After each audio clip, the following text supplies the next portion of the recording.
Welcome to Darkwake Signal. What you're about to hear was classified as a routine wreck survey. A Norwegian warship that went down in 1943. Standard documentation dive, experienced crew, minimal risk. The ship had been sitting on the bottom of the North Sea for 81 years. Official cause, German torpedo. 73 crew lost. Case closed. But when the dive team finally entered that wreck, they found something the Navy had been trying to keep quiet since World War II. Make sure you're subscribed so you don't miss the next one. We cover the operations the Navy doesn't talk about. Drop a comment and let us know where you're watching from. Let's dive in. The survey was classified as routine, historical documentation, environmental assessment, standard wreck inspection protocols. Expected duration 8 hours including descent and decompression. Risk level minimal. What the briefing did not mention was that 3 previous attempts to survey this wreck had been quietly cancelled. No formal explanations were filed. The teams assigned to those operations were reassigned to different sectors within 48 hours.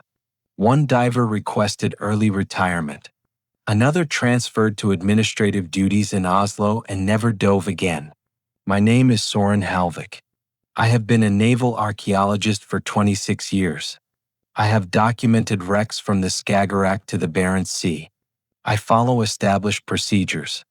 I trust documented evidence. I do not believe in ghost stories or superstitions about cursed ships, but I believe in patterns. The warship designated KNM Valdres went down in November 1943 during convoy escort operations off the Norwegian coast. Official cause, torpedo strike from a German U-boat. Catastrophic damage to the engine room. Rapid flooding. The ship sank in less than 4 minutes. 73 crew members were lost. 11 survivors were recovered by escort vessels. The wreck was surveyed once in 1961, superficially documented in 1978, and then left undisturbed for 46 years. Until 6 months ago, when the Ministry of Defense decided the site should be formally closed and designated off-limits to civilian salvage operations. Not for security reasons. Not because of environmental concerns. The memo used the phrase, procedural completion. That was how I ended up on the research vessel Njord on a cold morning in October, reviewing dive plans with a crew that seemed unusually quiet. Captain Eirik Lundemo stood beside me on the deck, checking equipment with a kind of deliberate care that suggested concern rather than routine caution. Lundemo was 44, broad-shouldered, with the weathered face of someone who had spent decades in North Sea conditions. He had conducted more than 300 wreck dives. He did not speak unless something needed to be said. Weather window is 6 hours, he said, his voice flat. After that, front moves in from the northwest. Seas will be too rough for safe operations. Plenty of time, I said. He looked at me, then really looked at me, and I saw something I did not expect from a diver of his experience. Hesitation. Dr. Halvik, he said quietly. Have you reviewed the 1961 survey report? Yes. Standard structural assessment.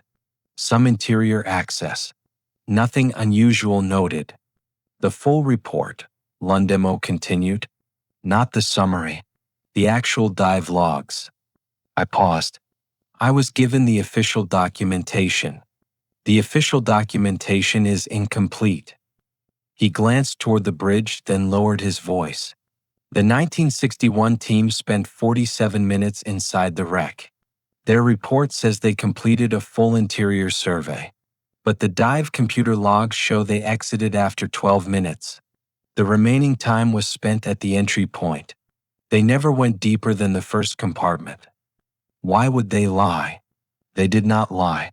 They reported what they experienced. The logs just do not match. He adjusted his mask. I am not saying we should not do this dive. I am saying we should be prepared for inconsistencies. Tomas Breivik emerged from the operations room carrying a waterproof tablet.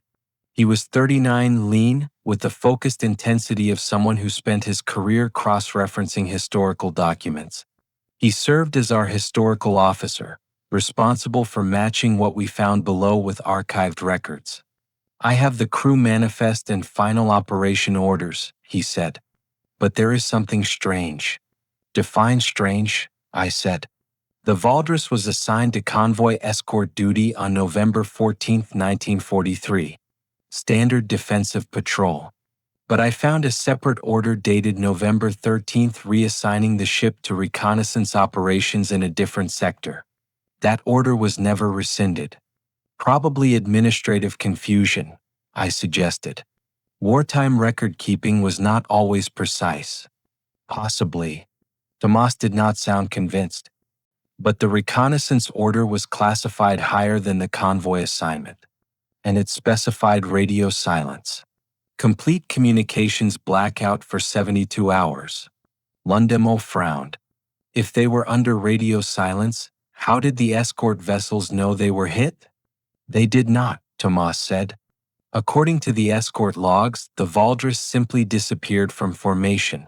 They found debris and survivors 4 hours later. The survivors reported a torpedo strike, and that became the official cause. But you do not believe that, I said. Tomas looked at the gray water. I believe something sank the Valdres. I'm not certain it was enemy action. Mikkel Arskog was already suited up when I reached the dive platform. He was 46, Norwegian-born, and one of the most experienced engineering divers in the North Sea. He approached wreck surveys the way a forensic investigator approaches a crime scene. Everything measured. Everything documented. Nothing assumed. Primary systems are green, he said, checking the rebreather mounted to his chest. I have 6 hours of gas and full backup. Sonar mapper is calibrated. Cameras are recording. We will not need 6 hours, I said. The engine room is listed as structurally compromised, Mikkel replied. If we need to reroute or conduct detailed examination, I want margin. Jonathan Ron's voice crackled through the communications system from the bridge. He was 34, sharp-featured, and had been coordinating surface operations for 8 years. He rarely showed stress, but there was something tight in his voice now. Dive team, this is surface control. We have clearance to proceed. Weather is stable. Current is minimal. Visibility at depth is estimated at 3 meters. You are authorized when ready. I looked at Lundemo. He gave a slight nod. We entered the water at 9:23. The descent was smooth. The water temperature dropped quickly. By 20 meters, I could feel the cold penetrating my dry suit. Lundemo was 3 meters to my left, his lights cutting pale beams through the murk. Mikkel followed slightly above, monitoring depth and watching our descent line. At 60 meters, the light from the surface was gone entirely. We existed in a small sphere of illumination surrounded by absolute darkness. At 90 meters, the wreck appeared below us. The Valdres was resting on the seabed at a 40-degree angle, listing to port. The hull was covered in decades of marine growth. Kelp and barnacles obscured most of the original plating, but the superstructure was still recognizable. The forward gun mount was intact, its barrel pointing upward at an unnatural angle. Surface control, this is Halvik. We have visual on the wreck. Proceeding to primary entry point. Copy, Halvik. You have 5 hours 47 minutes on your dive window. We descended to the seabed and moved along the hull toward the midship section. According to the 1961 survey, there was a breach in the hull plating near the engine room that provided interior access. Lundemo reached it first. His light played across the opening. Halvik, he said. The breach is sealed. I moved beside him. The hull plating that should have been torn open by torpedo damage was intact. Not repaired. Just intact. As if the damage had never occurred. The survey says there should be a 3-meter opening here, Lundemo said. Maybe we are at the wrong location, I suggested. Negative. This is the correct position. I am reading the same coordinates as the 1961 survey. Mikkel joined us, his sonar mapper active. Sonar confirms hull integrity at this location. No breach detected. Then how did the 1961 team get inside? I asked. Lundemo moved his light along the hull. 10 meters aft, he stopped. There, he said. A hatch. Small, circular, with the wheel mechanism still visible through the marine growth. It was not marked on any of our diagrams. Surface control, this is Halvik. We have located an unmarked access hatch. Requesting confirmation from historical records. Tomas's voice came back. Negative, Halvik. No secondary hatches are documented at that location. The Valdres had 2 main deck access points and 1 emergency escape hatch forward. Nothing midship. I examined the hatch more closely. The metal underneath the growth looked clean. Too clean for something that had been underwater for 81 years. We are going to open it, I said. There was a pause. Then Jonathan's voice, careful and controlled. Halvik, recommend you verify hatch condition first. Confirm it matches expected corrosion patterns. Understood. I gripped the wheel. It turned smoothly. No resistance. The mechanism disengaged with a series of metallic clicks that echoed through the water. The hatch swung open. Darkness poured out. Not the absence of light, but something denser. Something that seemed to absorb our beams rather than reflect them. Lundemo aimed his light into the opening. I'm not getting clear visibility. Too much particulate. Wait for it to settle, I said. We waited. The darkness did not settle. Moved. Slowly. Deliberately. This is not sediment, Lundemo said quietly. Mikkel checked his equipment. No malfunction. Lights are functioning normally. The water inside is just different. I checked my dive computer. We had been down for 19 minutes. We had time. We go in, I said. Stay close. If conditions do not improve within 10 meters, we abort. Lundemo nodded. Mikkel positioned himself at the hatch, marking our exit point. I entered first. The compartment was smaller than it should have been. The ceiling was lower. The walls seemed closer. My light caught equipment I did not recognize. Valves and pipes that did not match the ship's documented configuration. Lundemo followed me in. Dimensions are wrong. This space should be larger. Check your sonar, I said. Mikkel consulted his mapper from outside. Sonar reads 6 meters by 4 meters. Blueprints show 8 by 6. I moved deeper into the compartment. The space felt compressed, as if the walls had shifted inward over time. But metal does not compress like that. Not under water pressure. Not without catastrophic structural failure. Halvik, are you recording this? Lundemo asked. Yes. Every detail. We reached the far bulkhead. There should have been a connecting hatch leading to the next compartment. Instead, there was a sealed door. No wheel. No handle. Just smooth metal with a small glass viewport at eye level. This door does not exist in any schematic, I said. Lundemo ran his gloved hand across the surface. No welds. No seams. It looks like it was cast as a single piece. I moved to the viewport and looked through. The compartment beyond was illuminated. Not by our lights. Not by any external source. But by a faint greenish glow that seemed to emanate from the walls themselves. And in that light I saw equipment. Functioning equipment.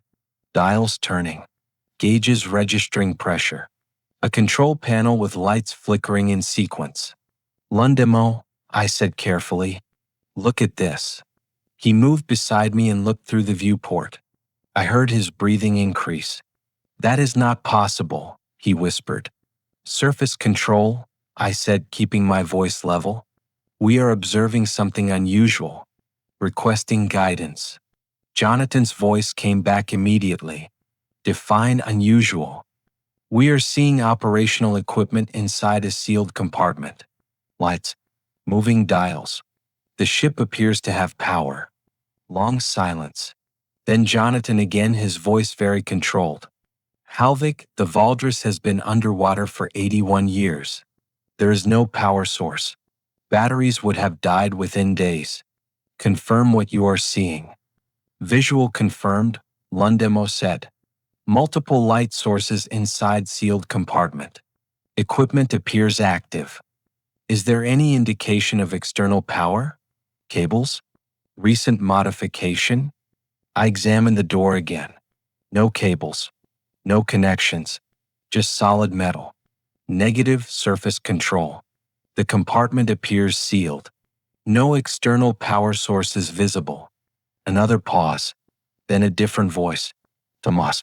Halvik, I need you to check something. Look at the control panel. Tell me if you see any designation markings. Numbers, letters, anything. I pressed closer to the viewport. The control panel had a metal plate mounted above it. Stamped into the metal were letters and numbers. Reading designation, Enk 17 Sigma. Date stamp, October 1943. Halvik, Tomas said slowly. That is not a standard naval designation.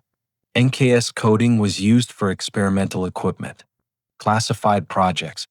There is no record of the Valdris carrying experimental systems. Then what is this? Lundemo asked. I do not know, but I need you to exit that compartment. Now. I turned back toward the hatch we had entered through. It was closed. My pulse spiked. Mikkel had been holding position outside. There was no reason for the hatch to close. Mikkel, I said into the comm, did you close the hatch? Static. Mikkel respond. More static. Then his voice, faint and distorted. Halvik, I'm still outside. Hatch is open. I can see your lights. I stared at the sealed metal in front of me. Mikkel, we are looking at a closed hatch from inside. That is impossible. I'm looking at an open hatch. You are right there. Lundemo moved to the hatch and put his hand against it. Solid. He knocked on the metal with his knuckles. The sound echoed through the water. From the other side we heard Mikkel knock back. I heard that, Mikkel said. You are right on the other side. Just swim through.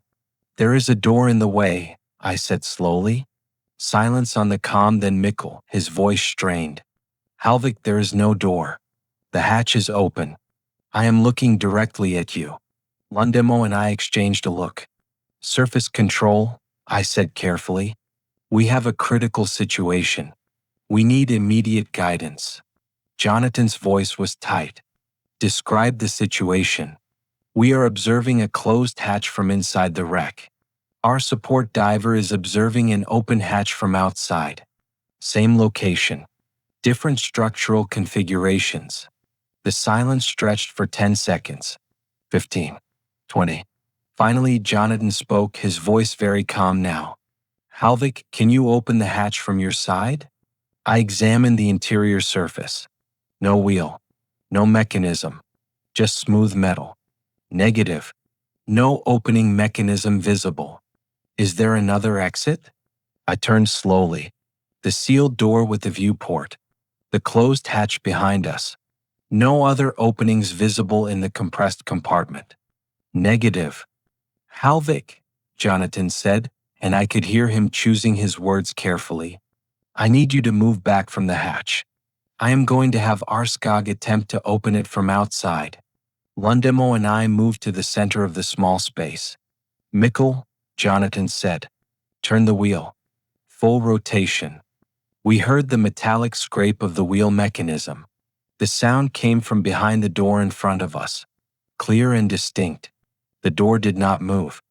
Halvik, Mikkel said, his voice urgent now. I just rotated the wheel completely. The hatch is wide open. Why are you not coming out? I pressed my hand against the metal. Solid. Absolute. We are not seeing what you are seeing, Mikkel. Lundemo's breathing was getting faster. I could hear it through the comm system. Lundemo, I said quietly. Control your breathing. This is not possible, he whispered. This is not possible. I know, but we stay calm. Surface control, I said. We need options. Jonathan did not answer immediately. When he did, I heard something new in his voice. Recognition. Dr. Halvik, he said. Is there any indication of structural collapse? Any debris blocking the hatch? Negative. The hatch simply appears sealed from our perspective. And you are certain you are in the correct compartment? I looked around. The compressed space. The equipment that did not match specifications. The door with the viewport showing impossible light. We entered through the midship hatch. This should be auxiliary storage.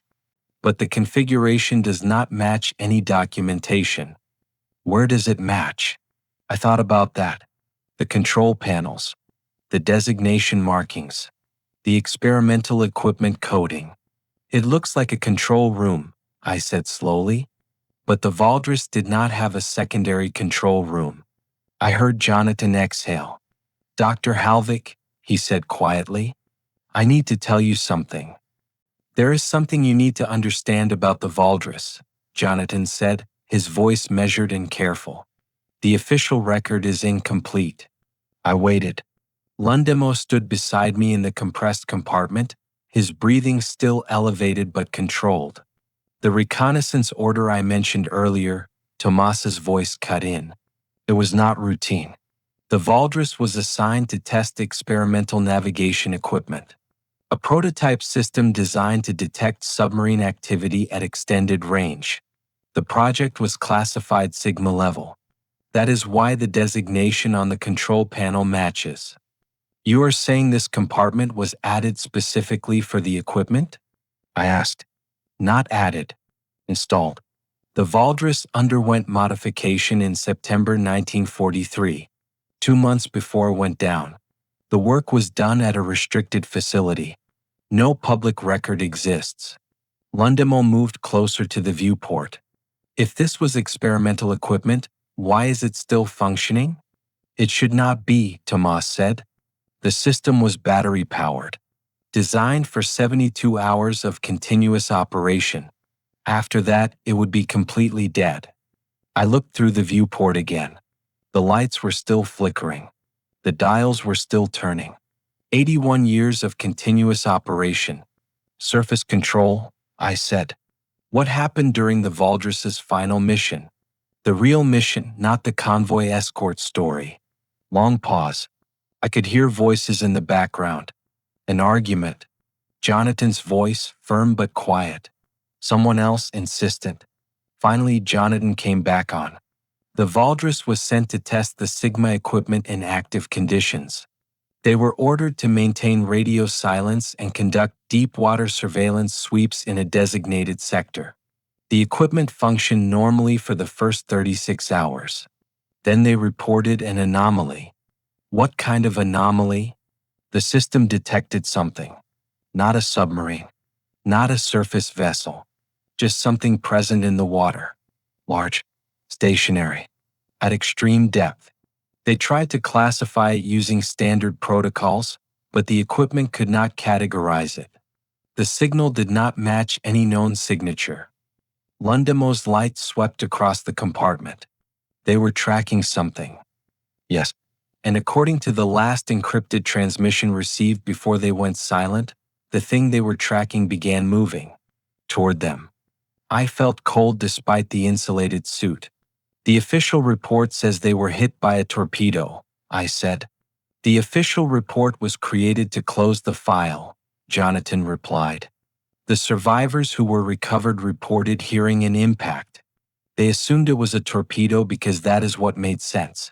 But no German U-boat activity was recorded in that sector during that time period.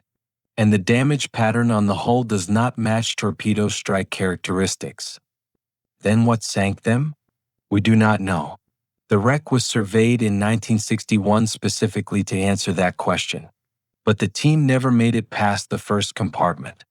They reported equipment malfunctions and aborted the dive. They reported spatial inconsistencies, I said slowly, just like we are experiencing. Yes. I looked at the sealed door with the viewport. Beyond it, the equipment continued to operate. Lights pulsing in steady rhythm. As if it was still tracking something. What are we inside right now? Lundemo asked quietly. Tomas answered. You are inside the Sigma control room. A compartment that exists in a transitional state between normal ship operations and experimental function. The 1961 survey team described it as occupying space that should not fit within the ship's dimensions. They documented entering what they believed was an auxiliary storage area and finding themselves in a control room that did not appear on any blueprint. How is that possible? We do not know. The prevailing theory at the time was that the equipment generated some kind of field that affected spatial perception.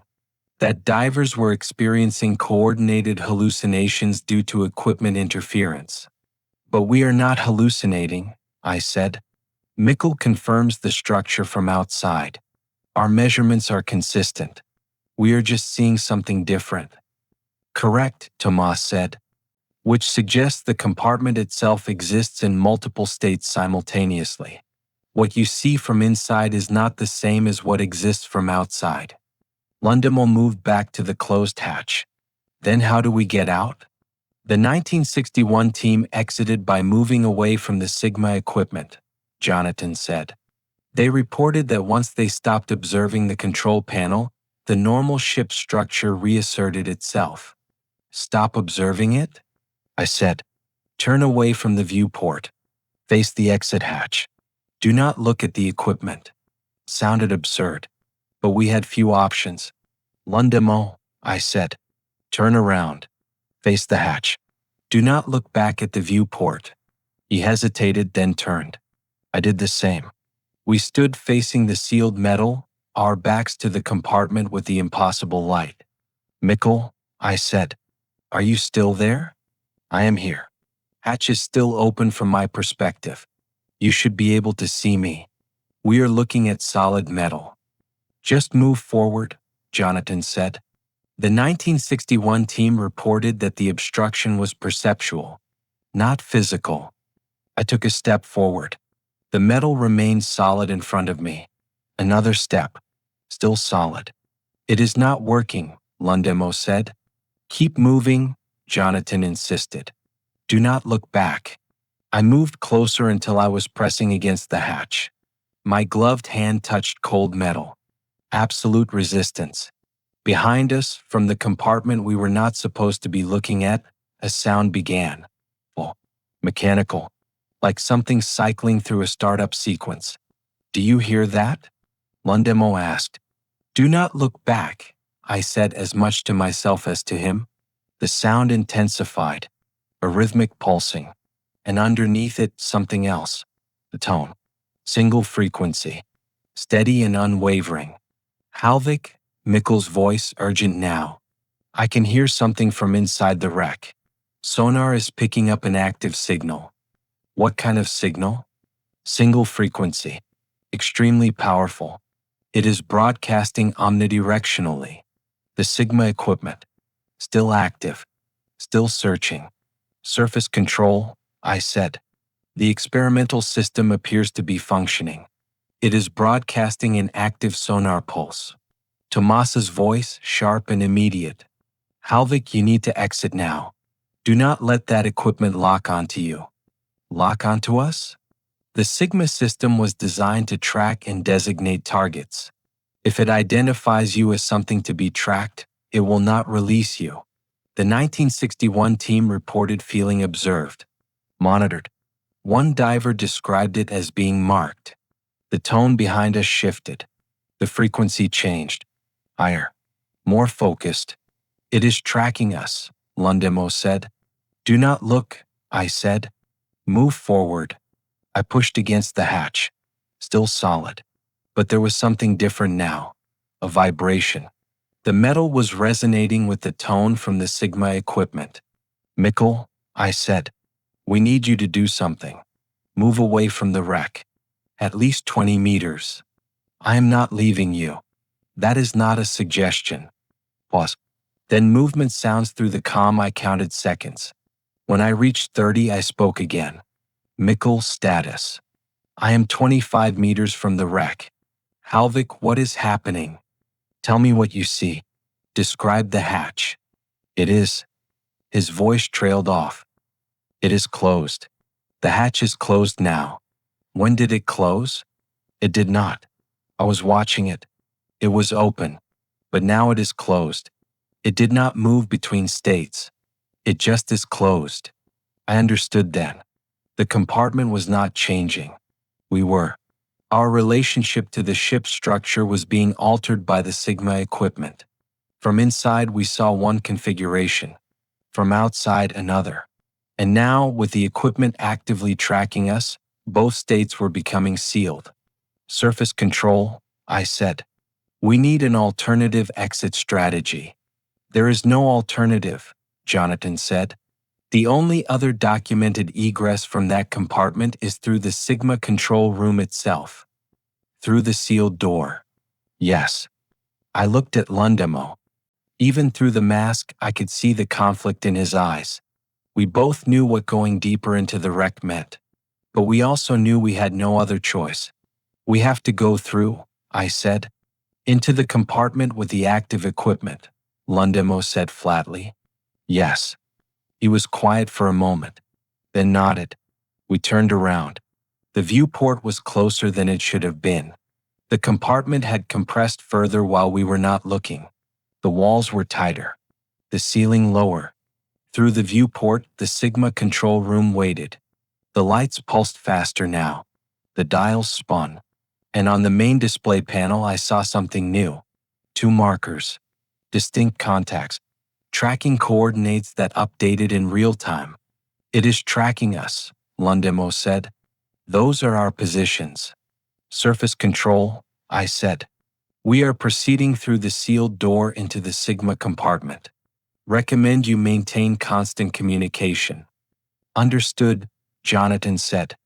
Halvik, once you enter that space, do not interact with the equipment. Do not touch any controls. Observation only. What happens if we touch something? The 1961 team did not get far enough to find out. But the project documentation suggests the equipment was designed to integrate with human operators. Neural interfacing. Direct cognitive connection. If you activate that system, you may not be able to disengage. I approached the sealed door. Still no handle. No wheel. Just the viewport and smooth metal. How do we open it? Lundemo asked. I examined the edges. A faint seam ran around the perimeter. The door was there. It simply was not designed to be opened manually. Then I noticed something. A small panel beside the viewport, barely visible under marine growth. I brushed away the accumulation. Underneath was a handprint scanner. The metal plate still showed faint outline of a palm and 5 fingers. Biometric lock, I said. Will it still function? Lundemo asked. Only one way to find out. I placed my gloved hand against the scanner. Nothing happened. I removed the glove. The water was cold. My hand looked pale against the metal. I pressed my bare palm against the scanner. The door shuddered. Mechanisms engaged inside the metal. Locks disengaging. The door swung inward slowly, revealing the compartment beyond. The light was brighter than it appeared through the viewport. Not harsh but pervasive. It came from panels embedded in the walls, glowing with that same greenish luminescence. The Sigma equipment occupied the center of the room. A large console with multiple screens, dials, switches, and what looked like a headset mounted on an adjustable arm. Everything was operational. Everything was active. And everything was tracking us. The 2 markers on the main screen moved as we moved. Perfectly synchronized. The system knew exactly where we were. We need to cross this room, I said. There should be a connecting hatch on the far side. We entered slowly. The door swung shut behind us with a soft metallic click. The compartment was larger inside than it should have been. Much larger. The walls extended into darkness beyond the reach of our lights. The ceiling rose higher than the ship's actual interior clearance allowed. This space does not fit, Lundemo said. I know. We moved toward the far wall. The equipment tracked us. The dials turned. The screens updated. And as we walked, I noticed something else. There were footprints on the deck. Not recent, not fresh, but visible in the thin layer of sediment that covered the metal. Boot prints. Military issue. Leading from the entrance we had just used to the Sigma console and then away toward the far bulkhead. Someone had walked this path before. Recently enough that the sediment had not fully covered the prints. Halvik, Lundemo said quietly. Look at the console. I turned my light toward the equipment. On the main screen alongside our two tracking markers there were others. Dozens of them. Faint contacts. Some stationary. Some slowly drifting. All at depth. And one marker brighter than the rest, moving in a slow circle around the wreck. What is that? Lundemo asked. I do not know. The marker completed its circle and began another pass. Constant. Methodical. Like something patrolling. Surface control, I said. The Sigma equipment is showing multiple sonar contacts in the immediate area. Can you confirm other vessels or divers in the vicinity? Negative, Halvik. You are the only team within 50 kilometers. Sonar shows no surface traffic and no subsurface contacts. I watched the marker complete another circle. Then what is the equipment tracking? No answer from surface control. We continued toward the far bulkhead. The footprints led us. Whoever had been here before had walked this exact route. The prints were clear, deliberate. Not the hurried steps of someone escaping, but the measured pace of someone on a mission. We reached the far wall. There was a hatch, unsealed. The wheel was turned to the open position. This is it, I said. This should lead to the next compartment. From there we can access the main corridor and exit through the forward escape hatch. Lundemo moved to the hatch. These footprints continue through. I looked down. He was right. The boot prints went through the hatchway and into the darkness beyond. Someone has been mapping a route, I said, or following orders.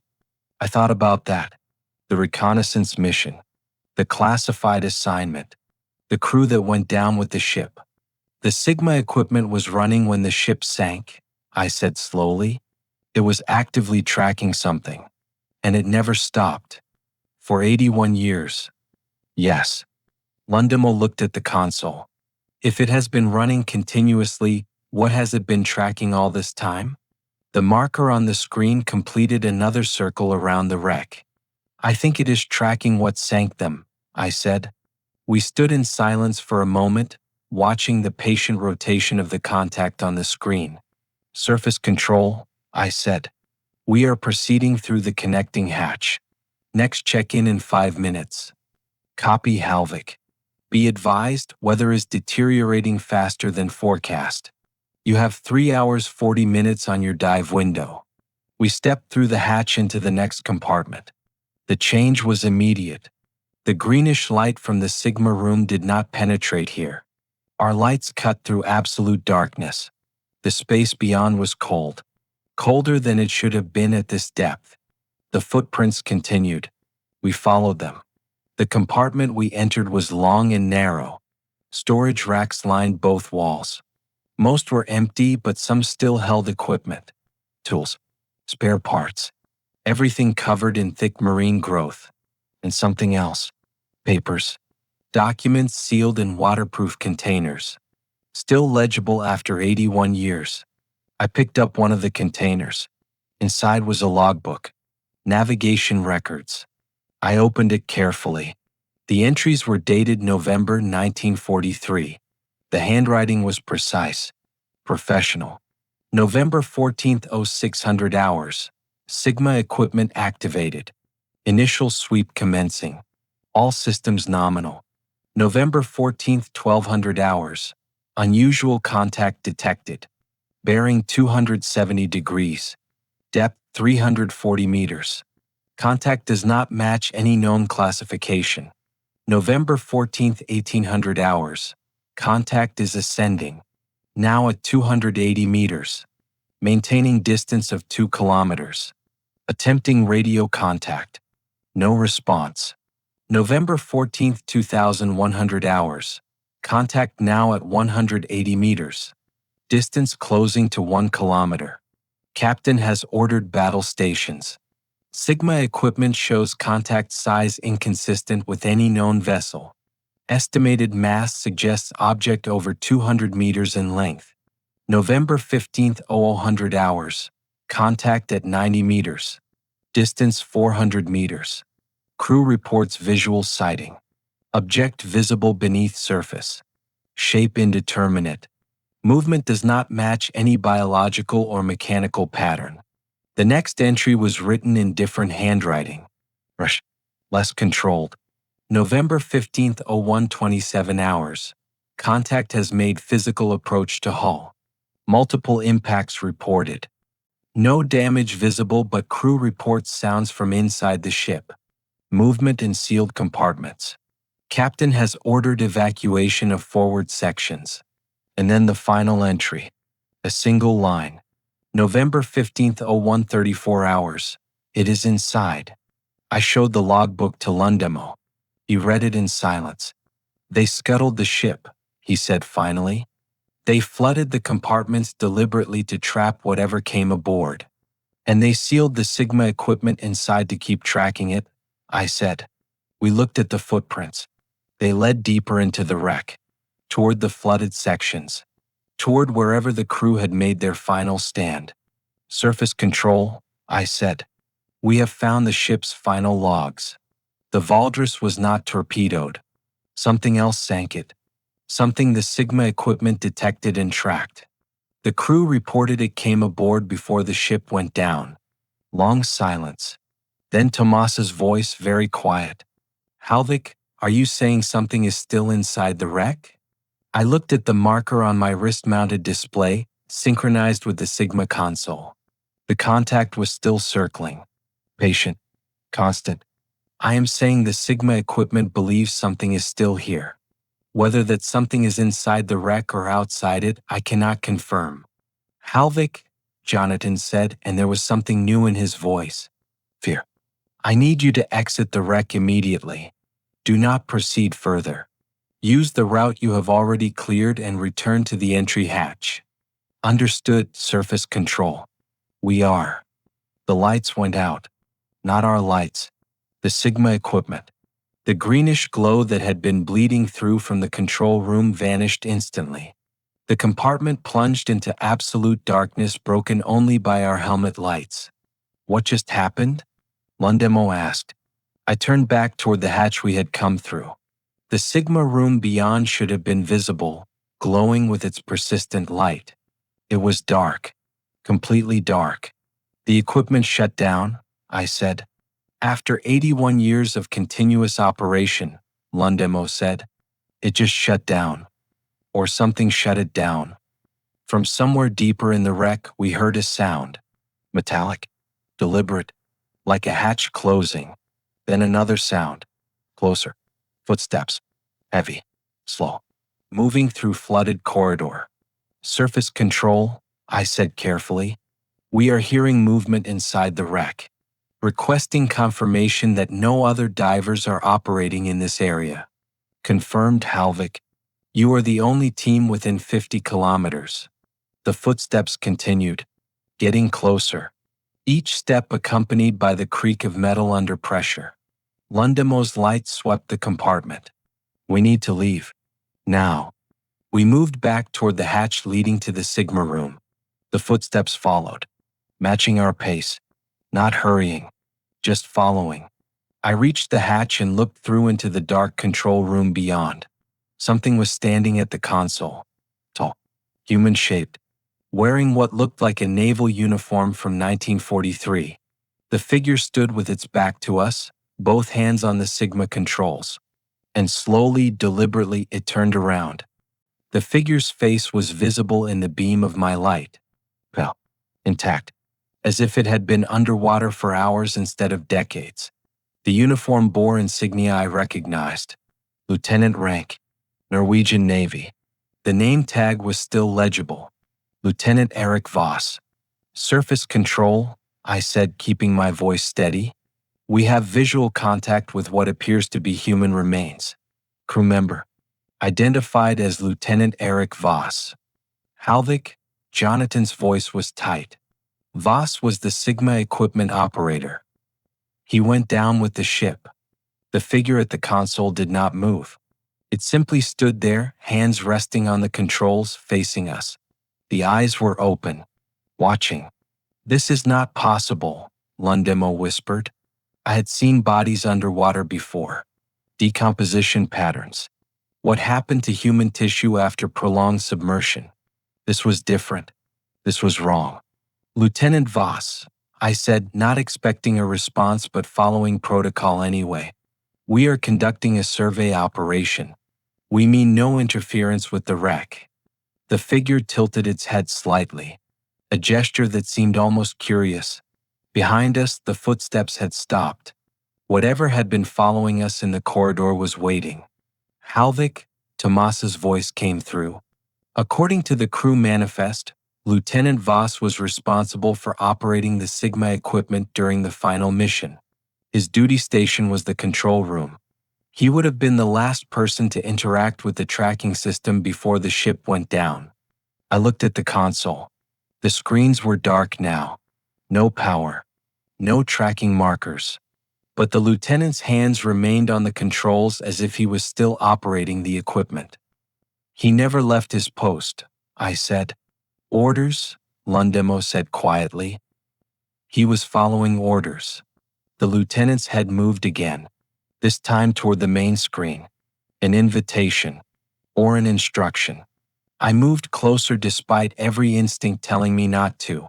Lundemo followed, his light sweeping the compartment constantly, watching for movement. Up close, the lieutenant's condition was even more impossible. The skin showed no signs of decomposition. The uniform was intact. Even the rank insignia looked freshly polished. It was as if time had simply stopped for this one person. I looked at the console where the lieutenant's hands rested. Underneath his fingers, I could see switches.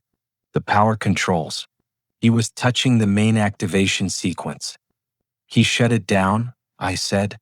"When we entered the compartment, he deactivated the Sigma equipment." "Why?" Lundemo asked. "Because it was still tracking something. And he did not want us to be tracked too." The lieutenant's eyes shifted slightly. "A confirmation. Surface control," I said. "I believe Lieutenant Voss maintained position at the Sigma console after the ship sank. He has been operating the equipment for 81 years, tracking whatever sank the Valdres. That is impossible, Halvik. No human could survive." "I am not saying he survived," I interrupted. "I am saying he never stopped following his orders." Silence from the surface. The lieutenant slowly lifted one hand from the console.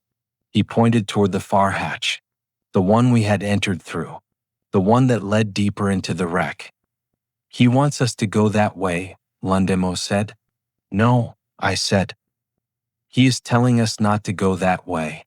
The lieutenant's hand moved to a different direction, toward a section of wall that looked solid. But as I examined it more closely, I could see the faint outline of another hatch, smaller, concealed behind equipment. "There is a secondary exit," I said. I moved to the wall. The lieutenant watched but did not interfere. I found the hatch mechanism hidden behind a panel. When I pulled it open, a narrow passage was revealed. Emergency escape route. Not marked on any of our diagrams. "Surface control, we have located an unmarked emergency passage. We are using it to exit the Sigma compartment." "Halvik, wait," Tomas said urgently. "Let me cross-reference the blueprints." "Negative. We are moving now." I looked back at Lieutenant Voss. He had returned both hands to the console. His eyes were on the dark screens, watching for contacts that were no longer displayed but still present in whatever perception remained to him. "Thank you, Lieutenant," I said. His head inclined slightly. Acknowledgement. We entered the passage. It was narrow, barely wide enough for our equipment. The walls were close and the ceiling low. We had to move in single file. Behind us, the hatch swung shut with a soft click. The footsteps in the main corridor resumed. Closer now. Multiple sets. Moving toward the Sigma room. "They are going for the lieutenant," Lundemo said. He can handle it, I said. He has been handling it for 81 years. We moved through the passage. The route was clear. Someone had maintained it, kept it accessible. The lieutenant, I realized, this was his backup plan. His contingency for the day someone finally came looking. The passage ended at another hatch. This one opened easily. We emerged into a compartment I recognized from the blueprints, the forward crew quarters. From here, the main escape hatch was accessible. Surface control, we are in the forward section. Proceeding to primary escape route. Understood, Halvik. Mikkel is repositioning to the forward hatch location. Weather is deteriorating rapidly. You need to exit in the next 20 minutes. We moved through the crew quarters. Bunks lined the walls. Personal effects were still visible. Photos, letters, the small items people keep close when far from home. And on one bunk, I saw something that made me stop.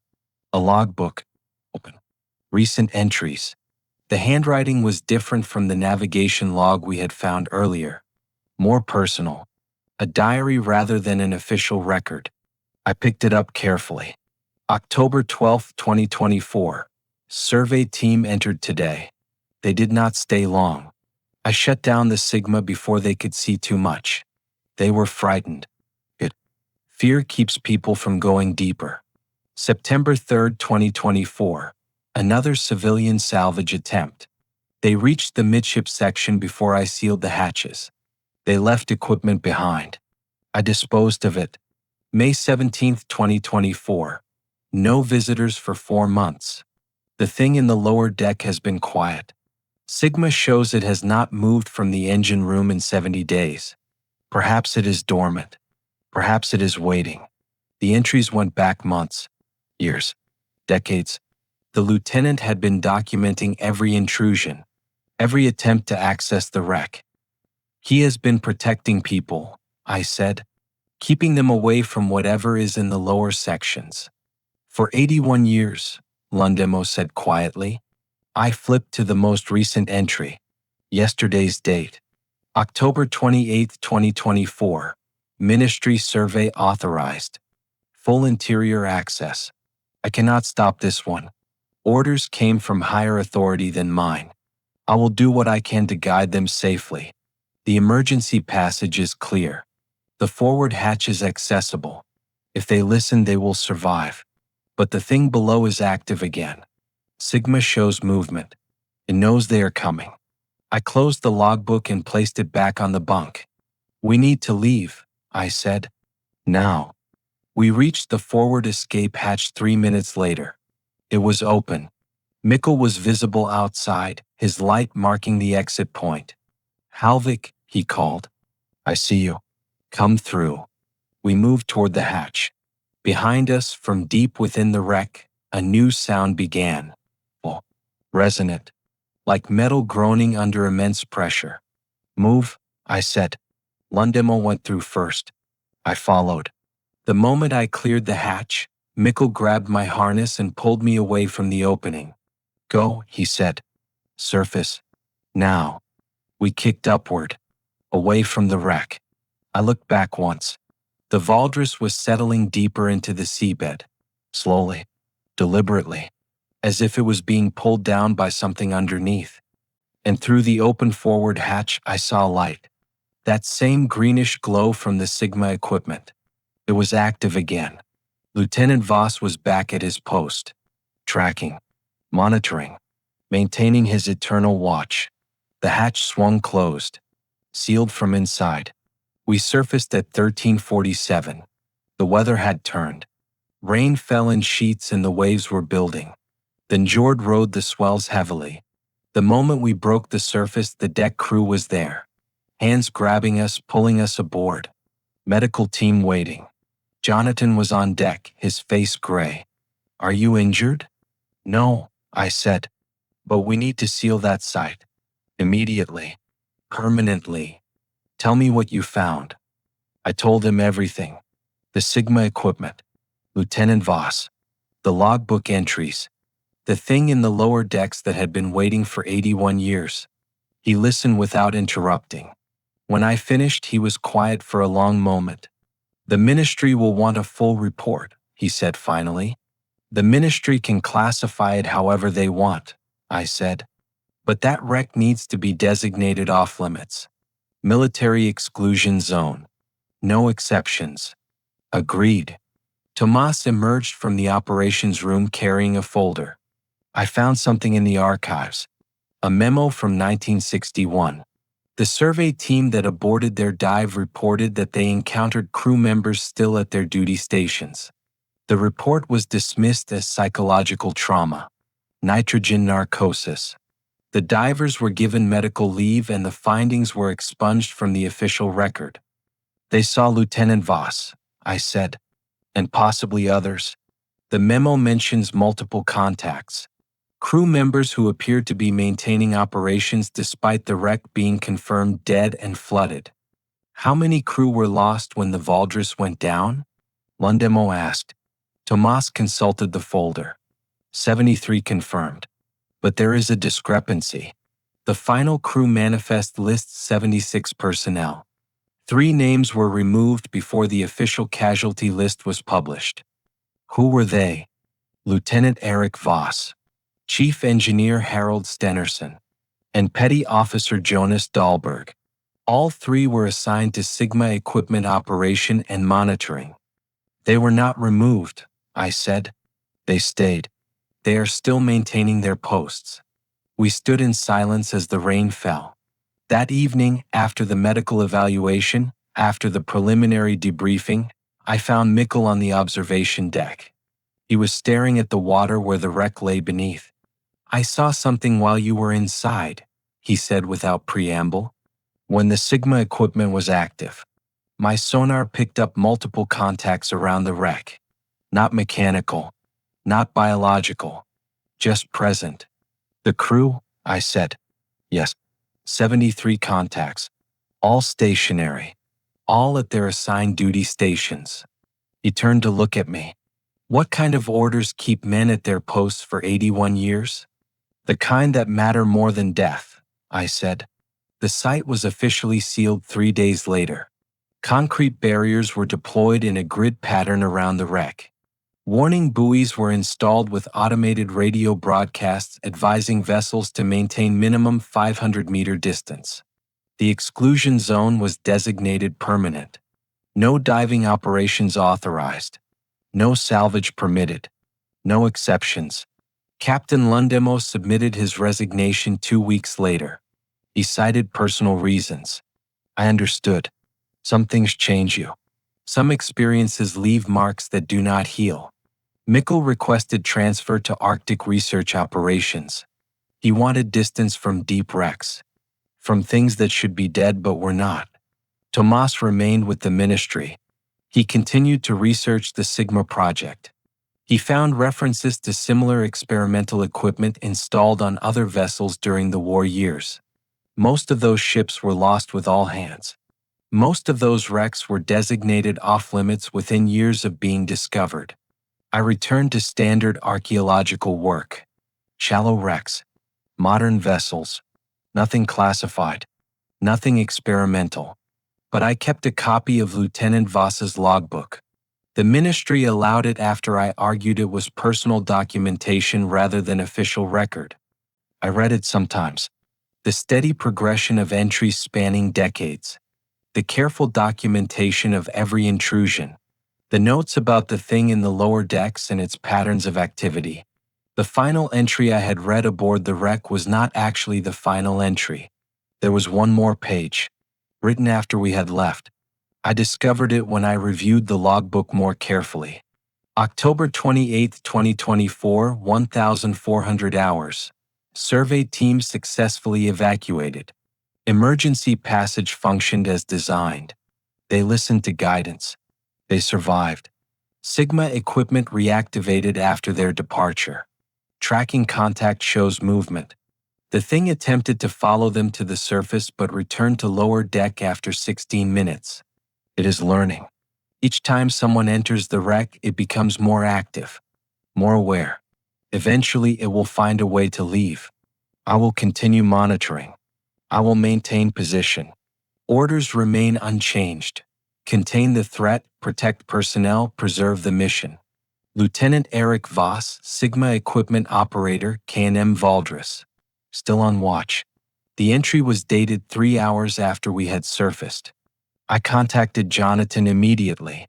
He authorized a remote sonar survey of the wreck site. No divers. No direct contact. Just passive monitoring from the surface. The survey confirmed what Lieutenant Voss had written. There was a contact in the lower decks. Large. Stationary most of the time. But occasionally it moved. Slow circuits through the flooded compartments. Testing the barriers. Searching for exits. The Sigma equipment remained active. Still tracking. Still monitoring. And Lieutenant Voss remained at his post. The quarterly surveys continue. Every 3 months, we conduct passive sonar sweeps of the exclusion zone. The contact is always present. Sometimes in the engine room. Sometimes in the battery compartment. Once it was detected at the forward escape hatch. Testing. The Sigma equipment has never failed. Not once in the 18 months since our dive. Someone is still operating it. 3 weeks ago, the most recent survey detected something new. A second contact. Smaller.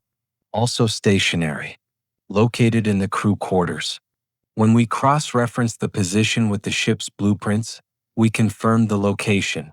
The bunk where I had found Lieutenant Voss's logbook. Someone new was maintaining the watch. I think about that often. About the 3 crew members who stayed behind. About the orders that bound them to their duty stations for 81 years and counting. About what happens when orders are so absolute, so critical, that death becomes an irrelevant consideration. The thing in the lower decks remains contained. The Sigma equipment continues to track it. The crew maintains their eternal watch. And somewhere deep in the North Sea, in the cold and the dark, Lieutenant Eric Voss still sits at his console. Hands on the controls. Eyes on the screens. Following orders. Protecting those of us who live in the light from the thing that waits below. The ministry believes the site is secure. They are correct. As long as the crew remains on station, as long as the Sigma equipment functions, the threat is contained. But I wonder what happens when the equipment finally fails. When the batteries that should have died after 72 hours finally exhaust whatever impossible power source has sustained them for 8 decades. What happens when the watch ends? I hope I never find out. But I know that somewhere Lieutenant Voss has already calculated that eventuality. He has made preparations. He has contingency plans. Because that is what you do when you follow orders. You plan for every scenario, even the ones that involve eternity. The last communication from the wreck site was logged 6 days ago. The quarterly survey detected a brief active transmission. Single frequency. Low power. Barely detectable. When the signal was analyzed, it contained a message. Morse code. Simple. Direct. Contact contained. Watch continues. Boss. The transmission repeated 3 times. Then ceased. The Sigma equipment remains active. The contact in the lower decks remains stationary. The crew remains on duty. And the war that should have ended 81 years ago continues in the darkness below. Some battles do not end with surrender or victory. Some battles simply become eternal. And some soldiers never leave their post.